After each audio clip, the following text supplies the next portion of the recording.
Good afternoon, Young Kings. Time for your afternoon motivation. Coming to you a little later this morning.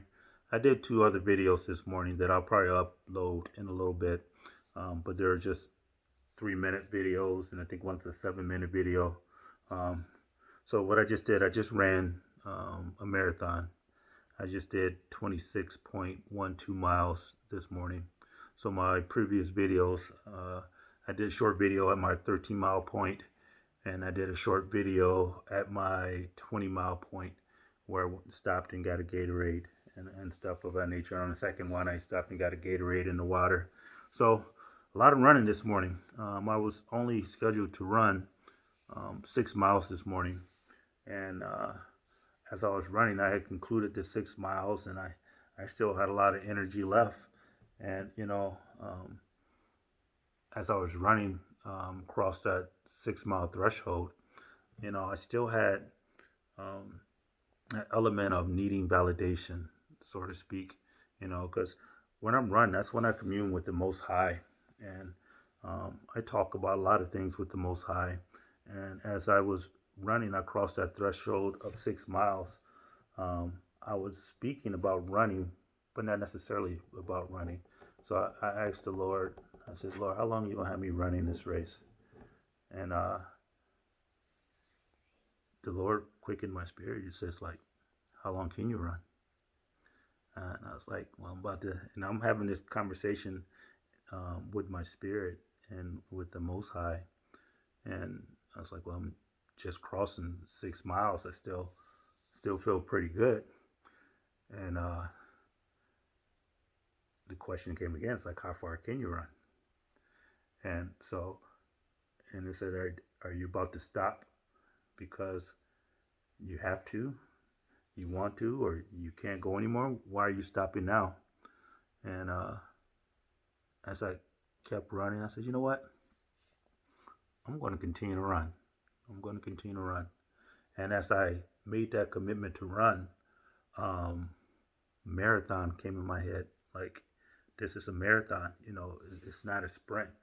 Um, when I ran that 6 miles, I mean, I had a pretty good pace going on. I think I was at 9 minutes and 30 seconds per mile, and I thought I was doing pretty good. But there was a general that told me that if you want to go fast, go alone. But if you want to go far, take someone with you. So if you go fast, then there's not going to be a lot of people that will keep up to you. But if you want to go far, then you have to slow down the pace a little in order to, extend your longevity in whatever you're doing. So it was wisdom saying, hey, if you're going further, you need to slow down. So the first 6 miles went wonderful. Like I said, I did that without a breeze. And those who've been following this journey, knowing that just in the last few weeks, I just came off my hamstring and my calf muscle being strained. I wasn't running at all just a few weeks ago. And I go from not running at all today to running a marathon. And that's how it is. Sometimes um, you can have the accelerated growth, and sometimes it takes a long time. But it was a painful journey. Don't get me wrong. I think I'll upload the other two videos, but and I'll rehash some of it. Excuse me. That's the farthest I ever ran. I think last time my previous record was at 13 and a half miles, just shy of 14 miles. And there's a time that I did um, a 12-mile obstacle course, but there were breaks as you come up and you do obstacle and then you continue running. It was the Tough Mudder. So I did a Tough Mudder before as well, but this marathon today, um, it was extremely difficult, but it was beneficial. The Lord spoke a lot of things to me concerning this, um, and I'll rehash some things that I said on my 20-minute video because I got to my 13 miles and I was tapped out. I mean, I was at the end of my capability at that point. So everything after 13 miles was just sheer will, determination, and grace of the Lord. Um, as I was running, I seen a sign at a church, and it said that, and I was just coming up on 13 miles, and the the sign says God has all power in heaven and earth. Um, and that's what carried me that last 13 miles. It wasn't my strength, because on my strength, um, I would have quit at 13. I think I was tapped out, and that's why I had to stop and grab a Gatorade and replenish my body with fluids in order to go on. And so that last 13 miles, it was a lot of trials. I mean, my body, my knees were aching, my ankles were aching. I mean, my hands were getting numb. And it was cold this morning, and it was a long run. I mean, I started at 5:30 this morning, and I just ended. So it wasn't a fast run, and I tell you, like, it took me just about 6 hours to do that. So I started before people was eating breakfast, and when I'm finished, people going to lunch. That's how long that run was. And I average, it was end up being over the 26 miles, 13:30 per mile. So it was a little slower than what I do when I do the short distance, but I'm not sure where that is. But that is that was impressive for me, from never training up to running a marathon to running a marathon. So I averaged 13:30, but there were some times, I'll admit, that I broke down and I walked, and it got to a point where I would walk some, run some, walk some, run some, and I'm not ashamed to say that. Sometimes you do got to slow down the pace in order for you to be able to go further. So um, as I crossed that 13 miles, as I indicated, um, that monkey jumped on my back. And, there's some things that um, I just was questioning, like, why are you doing this? Why are you doing that? But I felt a sense of commitment that I needed to do it, and just wanted to take the next step. And I think that what God was speaking to me on this journey is stuff that I've heard before, and things that I'll continue to learn and evolve in. It's like, um, this thing is, it's not a sprint, it's a marathon. Like, in order for me to get to where I'm going, it's not an overnight journey. And I keep getting back to the thing, to saying, like, I understand why a lot of people don't do this. Um, Hell, I don't want to do it. I mean, this stuff hurts. I mean, if you watch that my last video, you can probably get a glimpse of some of the hurt and stuff I'm going to. But regardless of what I'm feeling, I still have to go through and and and continue to run. Um, as I was running, my right side of my body was just aching. And those who probably haven't been following along, I mean, my right side of the body is the one that has been failing. Like, I've had, right hip surgery, I've had right knee surgery, and I've had like 4 or 5 rounds of injections in my knees just to get me to run. Another 4 or 5 bouts of physical therapy just to get to a point where I can run.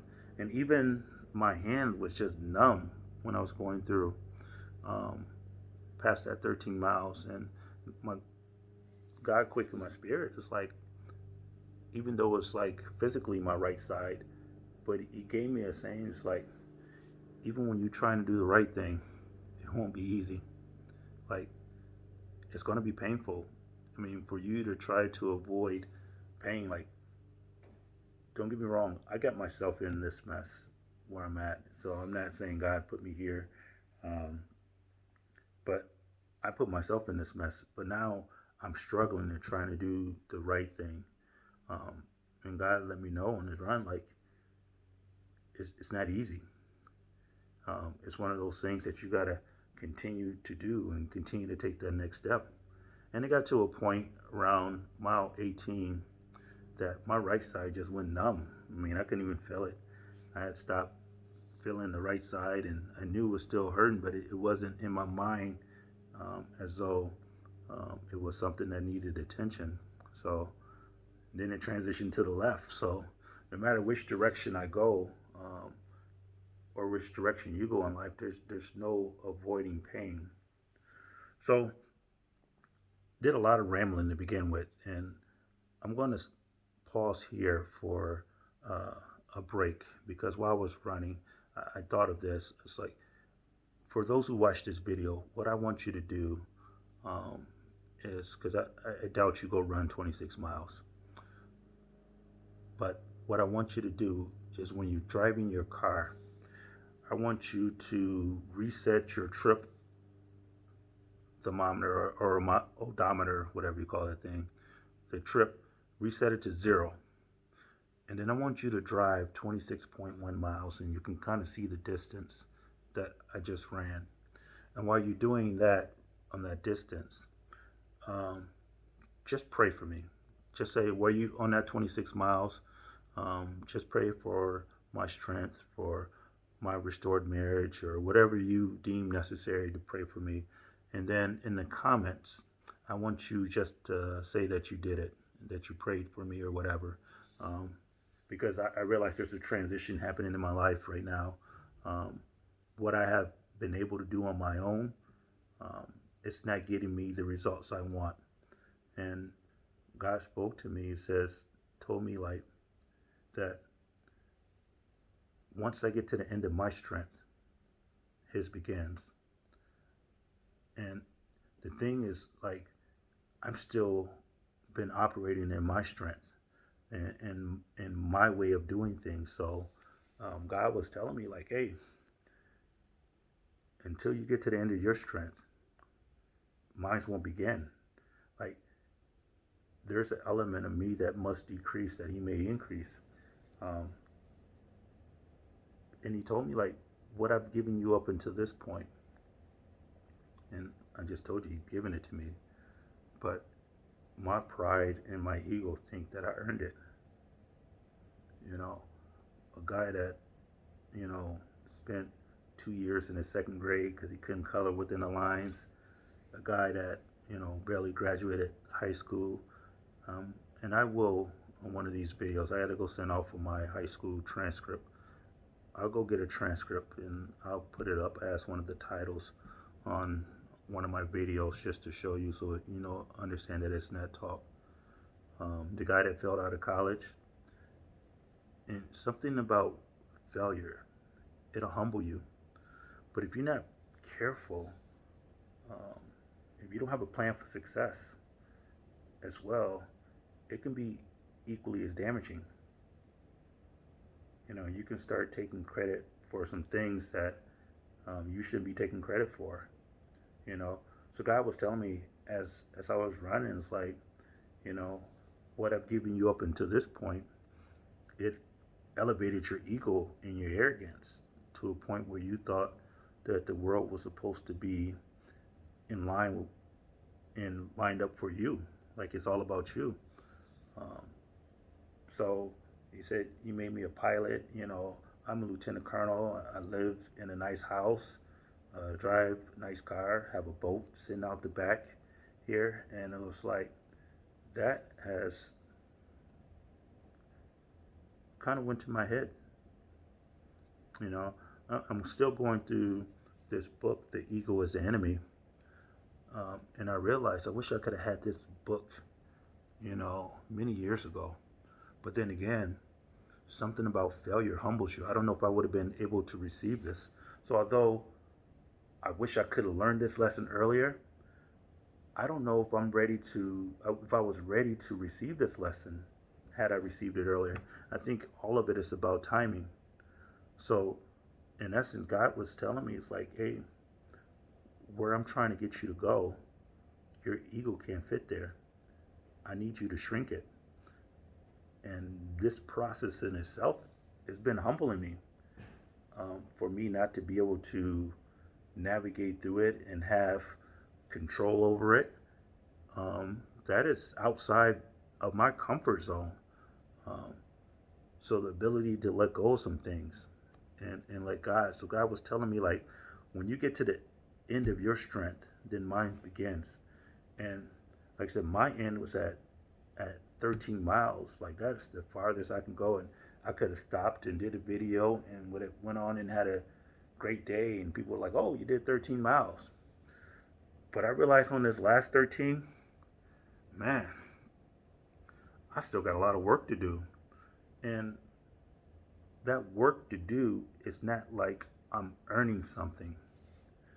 But God did tell me, like, if I keep running, I'll win. I don't lose in the end.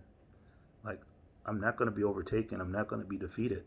Like, he's not bringing me to a point of destruction. He's bringing me to a point of maturity so I can grow, develop. So, what that winning is, I don't know what it is, but I know that if I do what I'm supposed to do, I win in the end. I win. Like there's no way around it. This my running is not in vain right now. There's an element of me that has to come through it. And as I was looking, as I was going through the book on the way up to run, there was a quote in there by a poet called Platar. I'm probably pronouncing this wrong, but it says, "Life comes at you with all of its hazards, of uncertainty. And the only way to navigate through it is to go through it." Meaning that there's opportunities out there for you to do great things and for you to go out and be big and be brilliant, but there's a lot of uncertainty. So, what do you do in the midst of uncertainty when you don't know the outcome? You take the next step. Like, you don't try to predict what the outcome may be. You, your job is just to take the next step. Like, I can't control anybody else, and that's what the Lord is like. Live and let live. Like, there's things that's going on that I know is outside of things that I desire to have incorporated in my life, but I can't change it. I'm not at a position where I can change stuff. So, Lord now is having me get to a point where I trust Him, because trusting my frail self is not where I need to go, because I'm capable of messing up the simplest thing. Yes, there's an element of me that's professional and developed and advanced, but there's also a part of me that could trip over my own feet, you know. So as I'm going through this thing, this is about allowing people space to choose their personal legend and where they're going, and not be offended when they don't choose me or choose the route that I would have went. And so I'm at a place where I'm being intentional about my steps, and I'm being more intentional about um, who I listen to, because I realized, like, during this process, like, there's a lot of voices that's been coming to me, telling me, "Hey, I'm better than this. Hey, it's looking bad. You chasing your wife and doing all this." And, "Hey, man, don't you know there's a lot of people that would love to be with you?" Um, both male and female says that, And the ego part of me was like, "Yeah, you're right. You're right. I do deserve better." But the reality of it is, I don't. You know, if there are someone that would love to be with me, the question remains: would I love to be with them too? So it's a two-way street. But the reality of it is, it's like it's not just that simple. Like, I can stay in an immature state and not grow, and then go get validated, through this process. And I realized, like, even my last video was a cry for validation from my wife. Like, this validation thing is deeply rooted in some of the things that I go through. Um, so God is not going to let me off the hook and put people to just validate me, But I realized, like, if I listen to uh, the whispers of Satan, there's all kind of validation out there, you know, that would be put me in a destructive pattern. Like, if I were to go out right now, I'd probably meet someone that would think I was, attractive, had a decent conversation, and it would put me in a destructive pattern. But that's not it's not the heavenly path. That's just, a validation seeking path, and it will be short lived. There's nothing enduring about that. So my goal now is to be disciplined, is to discipline my body, my mind and my eyes of what I'm let coming in my eyes, and especially the speech and what I let people speak into my life and stuff of that nature. So as I was running, the Lord told me, it's like, no weapon formed against you shall prosper. Like, He's protecting me during this. You know, no ill word spoken um, will come to fruition. Like, those words are in vain. The same people that try to set traps to me will find those traps later for them in their lives. Like, it doesn't work. Like, I'm on this path. Am I perfect? No, far from it. You know, God forbid that I try to communicate as though I've done everything right. The fact that I haven't done everything right is an indication why I'm in this position in itself. But I'm far from a victim. Um, I'm a conqueror. You know, I'm not beaten down. Um, this is a route that I'm choosing to do. No one's forcing me to do this. This is a journey that I have to take. And I say have to take because if I don't, then I will leave that curiosity. I will always be curious, like, what happens if I would have gave my all?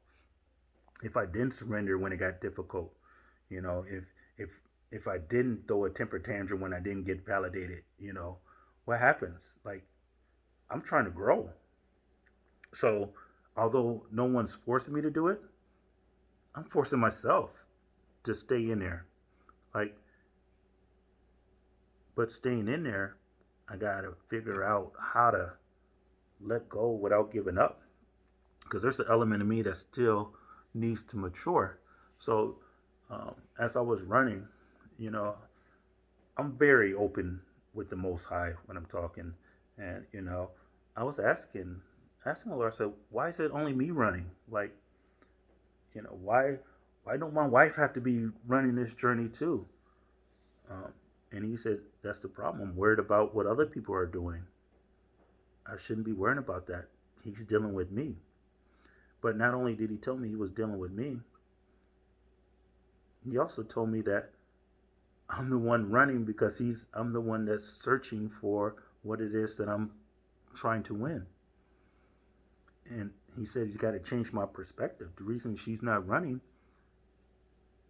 is because she's the prize.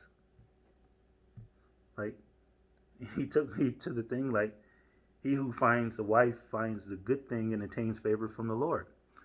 So He asked me, do you want your good thing? And I was like, yeah. He said, well, then keep running. Like, the reality is keep running, you know? Um, so that's where I'm at. It's like, it's not a matter of I'm doing this and she's doing that. Why I have to carry this weight? You know, I'm the one trying to get the prize.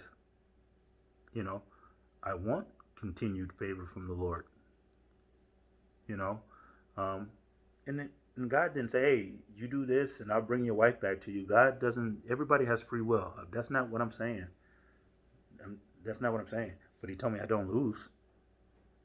I won't be defeated during this process. And then what does that mean? I mean, time will tell. But as I crossed the 20-mile mark, I'm really hit now. And I'm realizing I still got 6 more miles to go. And it was hard. I mean, I'm trying to put on um, a performance. I mean, because I'm out on the street. Now, by this time, it's 10, 11 o'clock. No, it's probably like just 9:30, 10 o'clock going on, and I'm running, and cars are driving by, and I'm sure I was probably looking beat down and looked like, oh, woe is me. But they had no idea what I was going through or what I had been through. Um, in reality, those who judge me still don't. You know, um, what I've been through in this 25 years um, is enough to crush giants. How do I know? Because I am a giant, and this shit is humbling me. I mean, I'm not destroyed. I'm just being brought low through this process. Um, if you watch these videos and you get the indication that I'm anything but a man's man, then you probably need to rewatch some videos and redefine what you call um, real authentic manhood. It's hunting, it's fighting for what you love. It's not seeing how many girls I can get or whatever other false ideal of manhood is. This is me humbling myself to grow through this process and not self medicate on anything less than my blessing. I don't want my best life. I want a blessed life. I want more than I deserve. I don't want God to limit it and say, well, you earned this. If you give me what I earned, He's going to start taking some stuff away. you know, He's going to start having the repo man come because this ain't nothing, that I can say that I earned. And the video's getting long, so I'll tell you this. As I got to that that 23 to 25 miles, I felt myself, I was hurt. Everything in my body was hurting. And I would walk one telephone pole, then I would run one telephone pole. I would walk one telephone pole, and then I would run three. And I felt myself just keep pushing myself, just trying to get further. And then they said it's 24 miles. I was like, man, that's still another two miles out. And then I would do the same, just walk a little bit, run a little bit, walk a little bit, run a little bit. Then they got to a point where I said, when I hit 25 miles, I'm not going to stop on that last lap. I'm going to continue to run all the way around because when I got to 25 miles, I was back to my car by a track. And I wasn't just going to stop at 25, so I said, I might as well run this last one around the track. So I ran that last mile around the track without stopping and did it in 13 minutes or so, which is not fast by any stretch of the means, but after running 26 prior to that, it felt good that I was finally done with it. And when I was done, and as I was running, I was just praying. I was just praying for strength, in guidance and direction. And then God spoke to me while I was doing that last piece. And he told me about the miles, 20, 23 to 25, where I was walking and then I ran and then I was walking and then I ran, walking, then I ran. And he told me that's your marriage. Like the whole thing has been difficult and hard. But the last 2 or 3 years, it's like y'all been walking and you've been running, you've been walking and you've been really struggling and doing bad and you walk in and you know what I mean? Just kind of not doing what I'm supposed to be doing. And now that we just crossed our 25th year lap of marriage on that 26th one, I said, Lord, I'm not stopping. I'm gonna run this entire lap without stopping. And I did. I ran it in 13:30. And the Lord told me, like, if y'all don't abort this marriage, this will be the last year that y'all struggle with these things you're struggling with. Like, and I realized, like, we're 25 years and 3 months into our marriage. I just took her rose the other day and said, happy 9,238 days. Because at the time when I gave her the rose, we might be at 240 now, 9,240 days. But the reality of it is, it's like, I still got to run. Like, I'm not going to do anything that would sabotage or abort my pursuit. June 16th, 2021. I'm prophesying me and my wife will be somewhere celebrating 26 years of marriage. Now, she has her own will to do that, and she can be praying contrary to that, but I'm going to pray hard. Not only am I going to pray, I'm going to align my attitude, my character, my conduct to make that come to fruition. So when the Lord told me, like, if y'all don't abort this, then this would be the last year y'all struggle with that. And I know it's like the rose that grew from a concrete. Um, that last little piece is hard. You know, they said don't ask the rose why you grew from the concrete. Ask the rose how. So after I finished that 26 miles, um, I went over to the house um, to talk with the wife, and I told her what I just went through, and I prayed with her. You know, prayed that no weapon formed against her. I told her it's like if we don't abort this, um, we win. And I don't know in her mind, she may be thinking what she may be thinking, but once again, I can't be worried about that. My job was to go, tell, and pray. And that's what I did. No weapon formed against us shall prosper. Every evil word shall return back to its sender void. You know, that we will be in a healthy relationship, that we will flourish. And now it's time for me to line my conduct up.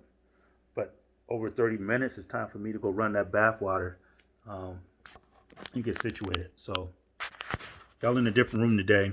In conclusion, I'll give y'all a tour of my theater room. This is probably where I'll be laid up tonight. Probably watching a movie or some sports. Oh, the NBA game come on today, so I'll probably be out here doing that. So throwing myself a celebratory party. I had to give me some pasta or something. But this is the theater room. I did this paint myself. This room used to be white. So give you a quick tour. Like, I've been extremely blessed. Extremely blessed.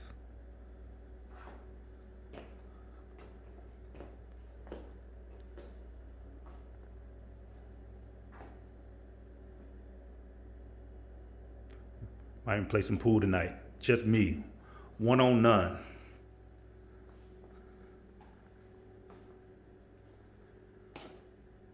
See? Outside. Boat sitting out there. I should take it out one last time before I put it up for the winter.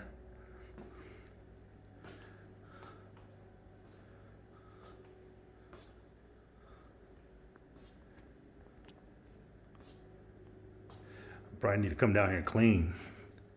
Little, I ain't been down here and man, going through. I've been just sitting upstairs, other than doing my videos down here.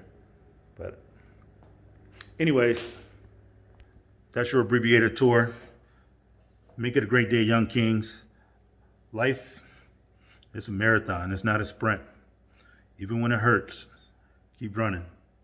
Run the race that's set for you. Have a great day, Young Kings.